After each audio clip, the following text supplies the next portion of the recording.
bonsoir à toutes. Ce soir, je voulais vous parler d'une BD qui s'appelle Algues vertes, l'histoire interdite, d'une journaliste d'investigation qui se nomme Inès Léraud et qui a d'ailleurs fait sur cette question aussi des reportages pour Radio France que je vous conseille. Et donc, j'avais déjà entendu parler de ce phénomène de loin, comme ça, dans les médias.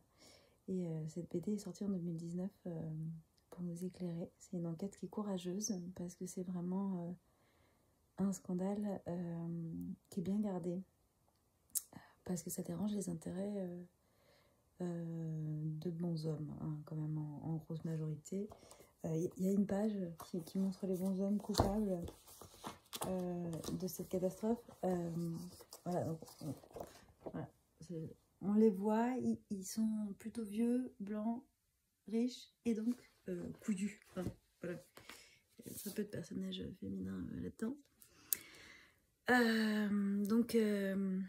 C'est le combat contre les algues vertes, c'est un combat qui mêle à la fois l'écologie, à la fois l'antispécisme, à la fois l'anticapitalisme, et c'est aussi vraiment un scandale sanitaire. Donc il y a, de ce que l'on sait, au moins, évidemment ça doit être plus que ça, une quarantaine de personnes animales domestiques ou sauvages qui sont décédés à cause des algues vertes, et également 3 hommes donc qui se promenaient sur la plage. En fait, le phénomène des algues vertes, donc au départ précisément elles sont vertes, et puis ensuite elles deviennent un peu blanchâtres, elles se confondent avec le sable, et dessous se crée une couche d'un gaz toxique, l'hydrogène sulfuré, qui tue en quelques secondes, suivant les doses, en tout cas qui asphyxie, et s'il n'y a pas très rapidement des secours, on en meurt.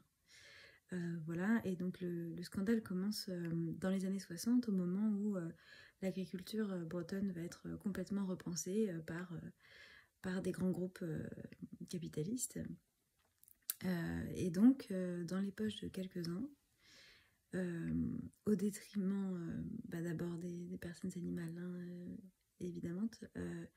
Donc là, on est sur ce qu'ils appellent de l'élevage, mais qui est en fait un système terrible dans des entrepôts de torture où les truies et les porcs ne voient plus ne voient jamais en fait l'extérieur.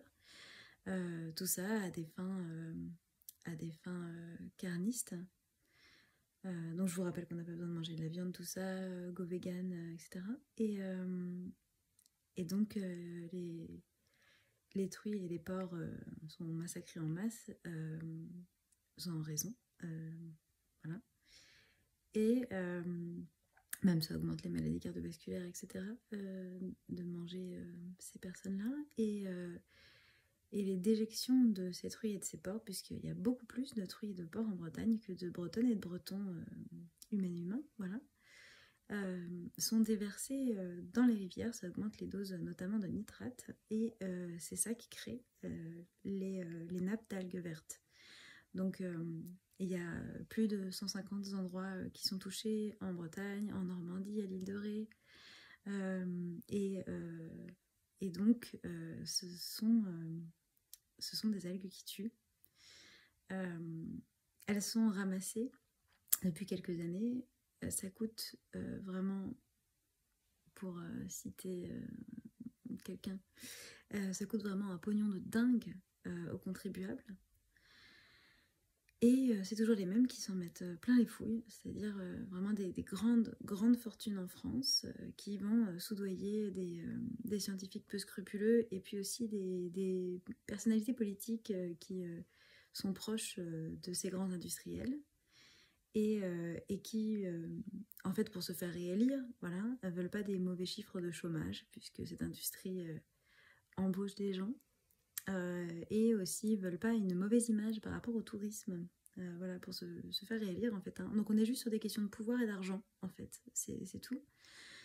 Et pendant ce temps-là, donc c'est d'abord les truies et les porcs qui sont massacrés en nombre, et les agricultrices et les agriculteurs, les petites et petits, je veux dire, qui vivent dans des conditions effroyables, qui gagnent très très mal leur vie, avec un taux de suicide énorme, etc.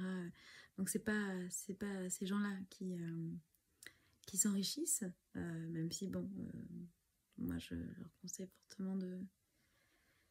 Enfin, moi j'aimerais un grand plan national en fait, que les subventions qui vont à ce type de gouffre à la fois financier et de scandale spéciste et écologiste, que cet argent-là aille pour trouver aux agricultrices et aux agriculteurs des métiers dignes et durables et compatibles avec les exigences pour lutter contre le réchauffement climatique et rester en dessous des 2 degrés.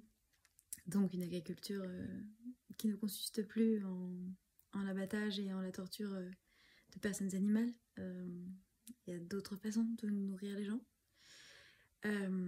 Bref, c'est un autre sujet. Mais donc là, on voit bien l'imbrication, mais mafieuse en fait, hein, de gros bonnets, de grosses fortunes françaises qui s'allient entre elles. Pour tenir ça sous silence, pour pouvoir tranquillement continuer à s'enrichir sur notre dos, puisque vraiment ça coûte une blinde à l'État et donc à nous de rattraper leur catastrophe, d'essayer de la faire tant bien que mal, ce qui marche pas très bien du coup. Et en plus ils reçoivent des subventions parce que c'est à perte leur machin. C'est vraiment un scandale écologique, sanitaire et social et antispéciste. C'est vraiment terrible. Et donc je vous encourage à lire ça et puis ensuite à faire la révolution. Va falloir, hein, je réfléchis, mais je vois pas bien d'autres possibilités. Et en tout cas, en été,